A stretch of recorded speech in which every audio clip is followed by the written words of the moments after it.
എല്ലാവർക്കും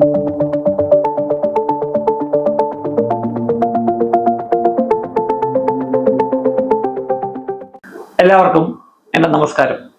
ആങ്സൈറ്റി എന്തുകൊണ്ടാണ് ഉണ്ടാവുന്നത് എന്ന് ഞാൻ ഒരുപാട് വീഡിയോ ചെയ്തിട്ടുണ്ട്. പക്ഷേ ആങ്സൈറ്റി ഉണ്ടാവാനുള്ള ഒരു പ്രധാനപ്പെട്ട കാരണം ഗാബ എന്ന് പറഞ്ഞ ഒരു ന്യൂറോ ട്രാൻസ്മിറ്റർ ആണ് എന്ന് നിങ്ങൾക്ക് അറിയാമോ? അതിന്റെ പേരിലും ഞാൻ ഒന്ന് രണ്ട് വീഡിയോ ചെയ്തിട്ടുണ്ട്. ഈ ഗാബ എന്ന് പറയുന്ന ന്യൂറോ ട്രാൻസ്മിറ്റർ നമ്മുടെ ആങ്സൈറ്റിക്ക് അല്ലെങ്കിൽ പാനിക്കിന് എങ്ങനെ കാരണമാകുന്നു എന്നുള്ളതിനെ കുറിച്ച്. ഈ ഗാബ GABA എന്നാണ് പറയുന്നത്. ഗാബ എന്ന് പറയുന്ന ന്യൂറോ ട്രാൻസ്മിറ്റർ നിങ്ങളുടെ ശരീരത്തിൽ, നിങ്ങളുടെ തലച്ചോറിൽ നല്ല അളവിൽ ഉണ്ടായിരിക്കുമ്പോഴാണ് നിങ്ങൾക്ക് ആങ്സൈറ്റി കുറവായി അനുഭവപ്പെടുക. അപ്പോൾ ഗാബ എന്ന് പറഞ്ഞ ന്യൂറോ ട്രാൻസ്മിറ്ററിനെ നിങ്ങളുടെ ബ്രെയിനിൽ മെയിൻറ്റെയിൻ ചെയ്യേണ്ടത് എങ്ങനെയാണ്, അതിനുള്ള ഭക്ഷണക്രമം എന്താണ് എന്നുള്ളതാണ് ഈ വീഡിയോയുടെ പ്രധാനപ്പെട്ട വിഷയം. നിങ്ങൾ ഈ ചാനൽ സബ്സ്ക്രൈബ് ചെയ്യാൻ മറക്കരുത്, ബെൽ ബട്ടൺ അമർത്തുവാൻ മറക്കരുത്. എന്തെങ്കിലും സംശയമുണ്ടെങ്കിൽ കമന്റ് ബോക്സിൽ എഴുതി ചോദിക്കാം. പക്ഷേ ഈ വീഡിയോ കണ്ടുകൊണ്ടിരിക്കുമ്പോൾ കമന്റ് ബോക്സ് ഒരു കാരണവശാലും വായിക്കരുത്. കാരണം മറ്റുള്ളവരുടെ കമന്റുകൾ നമുക്ക് എപ്പോഴും കൺഫ്യൂഷൻ ഉണ്ടാക്കുകയാണ് ചെയ്യുക. എങ്ങനെ നമുക്ക് ഗാബ എന്ന് പറഞ്ഞ ന്യൂറോ ട്രാൻസ്മിറ്റർ നമ്മുടെ ശരീരത്തിൽ വർദ്ധിപ്പിക്കാം, നമ്മുടെ തലച്ചോറിൽ വർദ്ധിപ്പിക്കാം, അതിന് തക്കതായ ഭക്ഷണക്രമം എന്താണ്? ഈ ന്യൂറോ ട്രാൻസ്മിറ്റർ നമ്മുടെ മനസ്സിന് ശാന്തത നൽകുവാനും ഉത്കണ്ഠ കുറയ്ക്കുവാനും നല്ല പോസിറ്റീവായ മൂഡ് പ്രദാനം ചെയ്യുവാനും സഹായിക്കുന്നു.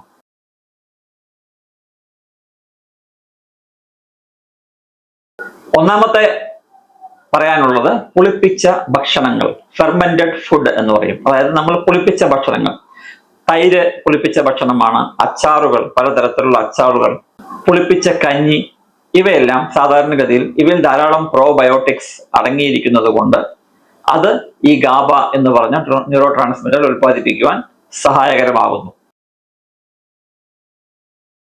വിറ്റമിൻ B6 അടങ്ങിയ ഭക്ഷണ പദാർത്ഥങ്ങൾ കഴിക്കുന്നത് ഈ ഗാബ എന്ന് പറഞ്ഞ ന്യൂറോ ട്രാൻസ്മിറ്റർ പതിയെ പതിയെ കൂടുന്നതിന് കാരണമാകുന്നു. അതുകൊണ്ട് വിറ്റമിൻ B6 അടങ്ങിയ ഭക്ഷണ പദാർത്ഥങ്ങൾ നിങ്ങൾ കഴിക്കേണ്ടതാണ്. വാഴപ്പഴം, ചീര, മത്സ്യം, ഉരുളക്കിഴങ്ങ്, കോഴിയിറച്ചി എന്നിവ നിങ്ങൾക്ക് കഴിക്കാം. ഇതിൽ വിറ്റമിൻ B6 ധാരാളം അടങ്ങിയിട്ടുണ്ട്. മഗ്നീഷ്യം അടങ്ങിയ ഭക്ഷണ പദാർത്ഥങ്ങൾ നിങ്ങളുടെ ഗാബ കൂടുവാൻ സഹായിക്കുന്നു. അതുവഴി നിങ്ങളുടെ മൂഡ് സ്റ്റാബിലൈസ് ചെയ്യുവാനും ഉത്കണ്ഠ കുറയുവാനും സഹായിക്കുന്നു. ബദാം, വാൽനട്ട്, മറ്റ് പലതരത്തിലുള്ള വിത്തുകൾ, ഇലക്കറികൾ എന്നിവയിലെല്ലാം ധാരാളമായി മഗ്നീഷ്യം അടങ്ങിയിട്ടുണ്ട്. അവ നിങ്ങൾക്ക് ഉപയോഗിക്കാം.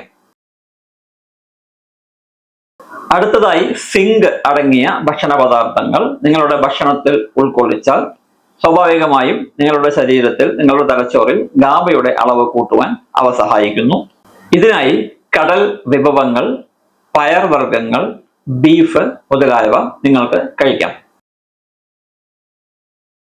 പ്രോട്ടീനിൽ അടങ്ങിയിരിക്കുന്ന ഗ്ലൂട്ടാമിക് ആസിഡ് എന്ന് പറഞ്ഞ ഒരു പദാർത്ഥത്തിൽ നിന്ന് നമ്മുടെ ശരീരം ഈ ഗാബ ഉൽപ്പാദിപ്പിക്കുന്നു. അതുകൊണ്ട് പ്രോട്ടീൻ സമ്പുഷ്ടമായ ഭക്ഷണങ്ങൾ നമുക്ക് കഴിക്കാം. ആങ്സൈറ്റി ഉള്ളവർക്ക് കഴിക്കാം. ഇത് ഗാബ കൂട്ടുന്നു. അതിനനുസരിച്ച് ഈ പറയുന്ന ആങ്സൈറ്റിയും മാനസിക സമ്മർദ്ദവും എല്ലാം കുറയുന്നു.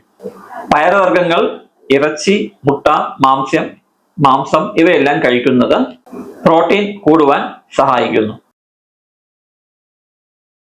ഗ്രീൻ ടീ, അതിലെ L-thionine എന്ന് പറഞ്ഞ അമിനോ ആസിഡ് നമ്മുടെ തലച്ചോറിൽ ഗാബ കൂട്ടുവാൻ സഹായിക്കുന്നതായി പഠനങ്ങൾ തെളിയിക്കുന്നു. അതായത് ഗ്രീൻ ടീ കഴിക്കുന്നത് വഴി അതിലെ അമിനോ ആസിഡായ L-thionine നിങ്ങളുടെ ശരീരത്തിൽ കിടക്കുന്നത് വഴി നിങ്ങളുടെ ശരീരത്തിലെ ഗാബ കൂടുതൽ ഉൽപ്പാദിപ്പിക്കുവാൻ സഹായിക്കുന്നു. അതും ആങ്സൈറ്റി ഉള്ളവർക്ക് കഴിക്കാം. അത് ഗുണം ചെയ്യും. ഇതെല്ലാമാണ് ആങ്സൈറ്റി ഉള്ളവർ, മാനസിക സമ്മർദ്ദം ഉള്ളവർ, മൂഡ് നല്ല രീതിയിൽ ഡൗൺ ആവുന്നവർ, ഇവയെല്ലാമാണ് നിങ്ങളുടെ ഡയറ്റിൽ ഉൾക്കൊള്ളിക്കേണ്ടതായ ഭക്ഷണ പദാർത്ഥങ്ങൾ. ആങ്സൈറ്റി ഉള്ളവർ ഇത്തരം ഭക്ഷണ പദാർത്ഥങ്ങൾ എല്ലാ ദിവസവും നിങ്ങളുടെ ഡയറ്റിൽ ഉൾക്കൊള്ളിക്കുക വഴി ഗാബ എന്ന് പറഞ്ഞ ന്യൂറോ ട്രാൻസ്മിറ്റർ നിങ്ങളുടെ തലച്ചോറിൽ കൂടുതൽ ഉൽപ്പാദിപ്പിക്കുവാൻ അത് സഹായിക്കുകയും അതുവഴി നിങ്ങളുടെ ആങ്സൈറ്റിയെ വളരെ നല്ല രീതിയിൽ കൺട്രോൾ ചെയ്യുവാനും സാധിക്കും. ഈ വീഡിയോ കണ്ടതിൽ എല്ലാവർക്കും നന്ദി.